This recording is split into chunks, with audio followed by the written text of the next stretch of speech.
Hey guys, so we're gonna take this apart right now. I've got the motor here. It goes in here, over here. We just took it apart. We took the band clamp off. This seal that we're changing keeps, all this is supposed to be wet. All this in here is supposed to be wet. This is okay to get wet, but behind here is underneath here, this is the diffuser ring, and the impeller, and behind that impeller is a seal, and that seal keeps the motor right here from getting wet. You don't want that motor to get wet, so we're gonna take this off right now, and I've already unscrewed these, so we'll just take these off. We got to get to that seal. I'm going to show you where it is. So this is the diffuser ring, this is a diffuser, and this is the impeller. This impeller can sometimes be a little tricky to get off. So, okay, we're going to take this plate off the back here so we can get to the motor rod. We got to hold the rod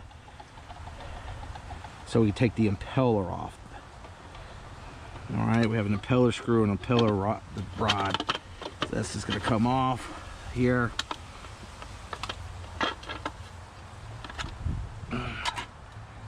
See, here's the rod, the spins, so we're gonna have to hold that. Before we do that, we're gonna take this impeller screw out. Now, we always heard righty tighty, lefty loosey. Well, on impellers, it's opposite. So, righty loosey, lefty tighty on the impeller. So I gotta go right to take that off. There's the impeller screw. A lot of times we'll find these impeller screws missing, but it's very important that it gets replaced. So what we're going to do is take a 1/2 inch wrench here. We're going to hold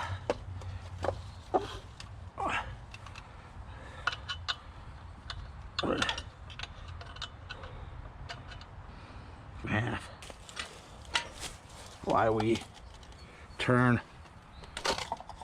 And that one was easy to do. Take the impeller off. All right, here you will see is the seal. This is the spring of the seal, and down there you see is the actual seal. So we're going to take that off, get that out of there, and put a new one in. And this is what protects the water from getting in there. If this lets any bit of water in there, especially if it's a salt pool, it will destroy your motor. All right, guys, we're going to take this seal out here, and we're going to replace it.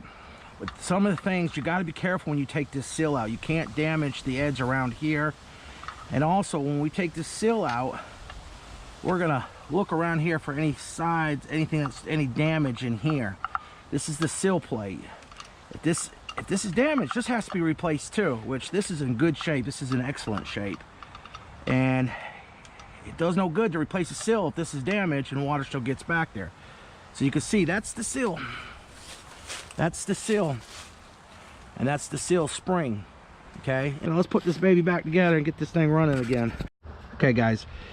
Always make sure this ceramic, the white part, is never touched by your fingers. I'm holding it by the rubber part. I'm going to take a little, I mean just a little bit of magic loop, just a tiny bit of magic loop, and I'm going to put it around. I'm going to put it around just a thin film around that, and then I'm going to push it in there. All right, lastly, I'm going to go ahead and put this spring end of it on. Put it on there. I'm going to get my impeller, tighten it up by hand best I can. I'm going to actually Hold it with my 1/2 inch again. And tighten it. You don't have to crank down on it or anything. The hand. Hope you're getting a good angle on this. All right. I think I got it nice and snug. All right. Put that back. I'm gonna go ahead and put my impeller screw in. And I'm going the wrong way. Remember I said it's righty loosey, lefty tighty. So I'm gonna go left, tighten it down. There we go, nice and snug. Get my diffuser ring. Big hole here, always goes up towards the top. This is the top of the motor. Line it up. Take my diffuser, line it up in the hole, and I'm going to tighten it. Okay guys, I'm tightening up these diffusers. I gotta get one side started. Don't tighten it down all the way until you get them all started, because it'll pop off. You gotta shake that in position. Okay, there we go. We got them all in now. Now I'll start tightening them. I'm not gonna crank down on it. This is plastic, you'll crack it. Just snug, snug, snug, snug. That's all we're looking for, snug. Don't crank down on the plastic or you'll break it.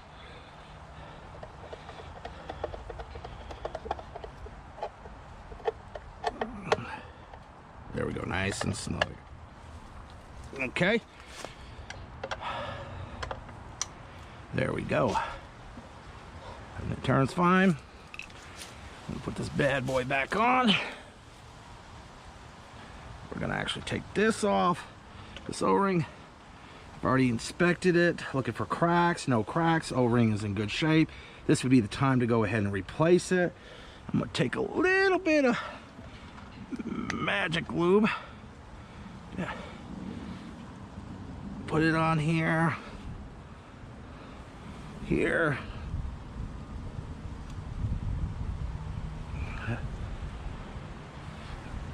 I don't like to overdo this, okay? Put it on the seal.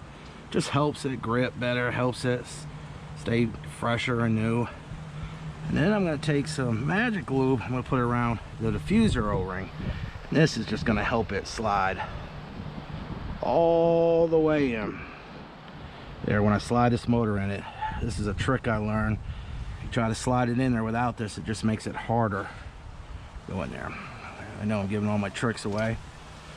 All right, I'm gonna put it in place there, and it slides in there. Take my band clamp handle, line this up.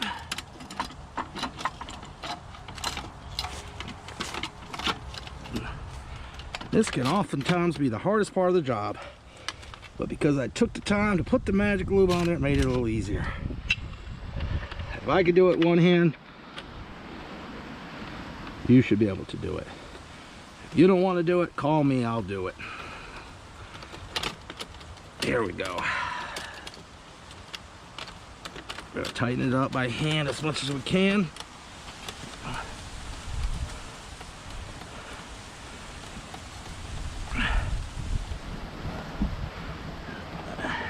Tighten it up.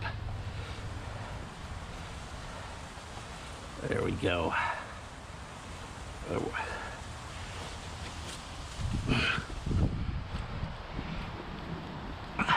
Good angle on this.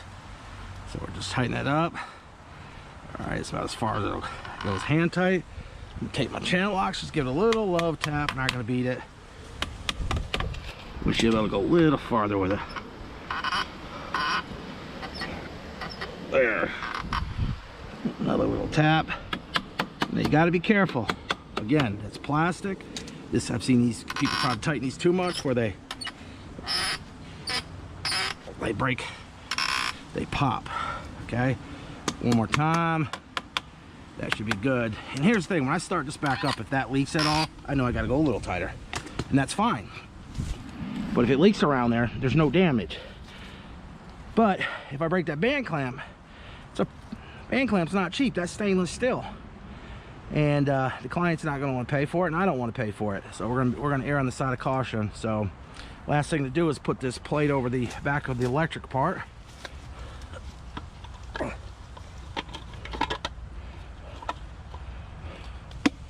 And we'll screw that down.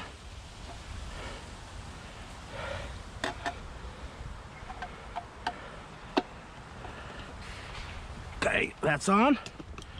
Now the next thing to do is to prime it up. We got to get water. We'll do that. Again, these are the seals.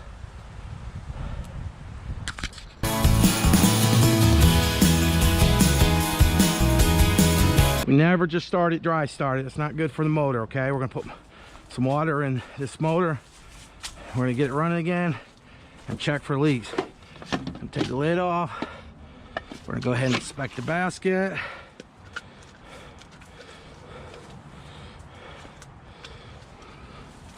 Nothing really in there. We're gonna make sure the basket goes in right. That groove slides down. This handle, a lot of people think that handle is for our convenience, but really that handle goes against the lid and keeps the handle down.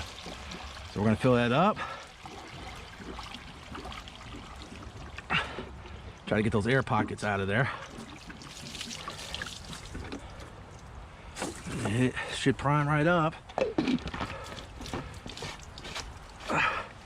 Make sure it's snug. Again, don't go over tight. It's plastic. You're gonna break it if you do. Now let's see if this thing primes up and has no leaks. And you see it dripping there. That's water that I overfilled it with. Close the panel back up. Look at the leaks. Getting underneath there. Putting my hand down there. Nothing. Nothing. Dry. It's dry. I don't know if you can see that. Let's see if I can get a angle on there. Nothing. No water. A good tip, guys, is to take a paper towel and put it underneath there. And if you see water on it, then the seal's going bad. We need to replace it. But that's where it drips from. And if it's dripping from back there, then you've got a seal leak and the water's getting